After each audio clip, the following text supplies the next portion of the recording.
بسم اللہ الرحمن الرحیم۔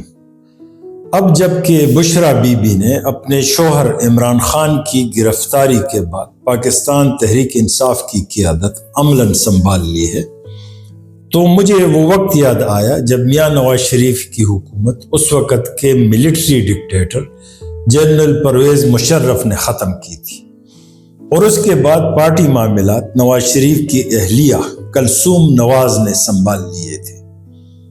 9 جولائی 2000 کو جب کلثوم نواز ماڈل ٹاؤن لاہور میں جنرل مشرف کے خلاف احتجاجی ریلی کی قیادت کرنے نکلی تھی تو سابق خاتون اول کی گاڑی کو پولیس نے گھیر لیا تھا۔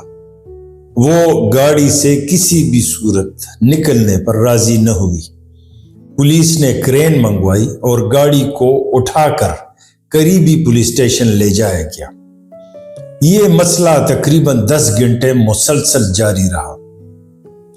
جب کلثوم نواز کرین کے ذریعے ہوا میں معلق ہو کر بیٹھی تھی تو یہ لمحہ ان کی مختصر مگر سیاسی زندگی کا نقطہ عروج تھا۔ ہماری سیاست کا المیہ یہ ہے کہ ہمارے سیاستدان تاریخ سے سبق سیکھنے کی بجائے ماضی کو دہراتے رہتے ہیں، اور اس کا سب سے زیادہ نقصان عوام اور جمہوری نظام کو ہوتا ہے۔ یوں تاریخ اپنے آپ کو ایک بار پھر دہرا رہی ہے۔ جب ذوالفقار علی بھٹو جیل میں تھے تو نصرت بھٹو نے ان کی جگہ پارٹی قیادت سنبھالی تھی اور عوامی رابطہ مہم شروع کر دی تھی۔ اس کے بعد جیسا میں نے آپ کو بتایا، کلثوم نواز شریف نے احتجاجی تحریک شروع کی جب میاں نواز شریف جیل میں تھے۔ اب جب عمران خان جیل میں ہیں تو ان کی اہلیہ بشرا بی بی نے پارٹی کمان سنبھال لی ہے۔ پاکستانی سیاست میں خواتین کا کردار ڈھکا چھپا نہیں رہا، مگر ہمارے سیاستدان تاریخ سے نہیں سیکھتے۔ اس سے قبل فاطمہ علی جناح اور بینظیر بھٹو کی ڈکٹیٹروں کے خلاف جدوجہد اور عوامی تحریک بھی تاریخ کا حصہ ہے۔ اس کے بعد پھر محترمہ بینظیر بھٹو دنیا کی پہلی مسلم خاتون وزیر اعظم بنی۔ انہوں نے جنرل ضیاء الحق کی آمریت کے خلاف جدوجہد کا آغاز کیا۔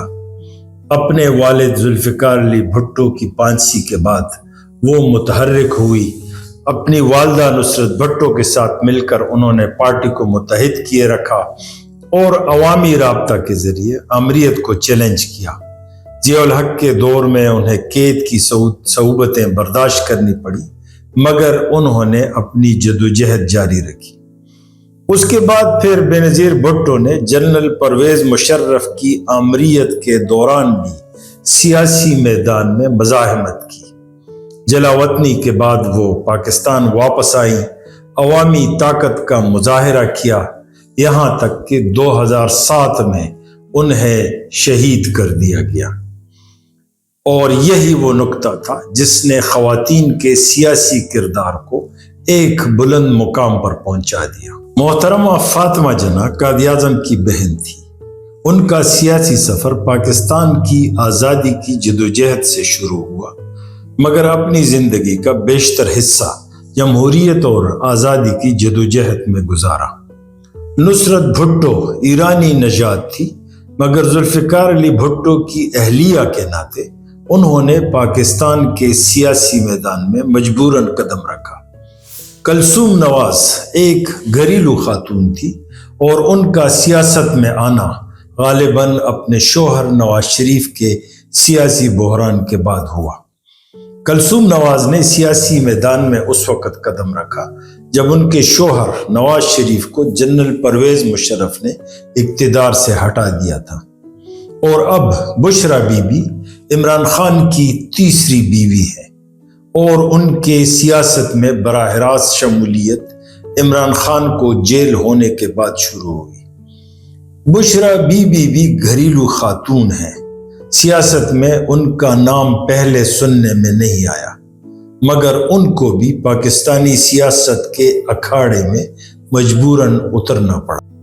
بس کہنا یہی تھا کہ پہلے ذوالفقار علی بھٹو تھے، اس کے بعد ان کی اہلیہ نصرت بھٹو نے جدوجہد جاری رکھی، پھر اس کے بعد ان کی بیٹی بے نظیر بھٹو نے آمریت کے خلاف جدوجہد کی۔ اس کے بعد میاں نواز شریف، پھر کلثوم نواز اور اب مریم نواز شریف، تاریخ کا ایک تسلسل ہے۔ اب بشریٰ بی بی میدان میں ہے۔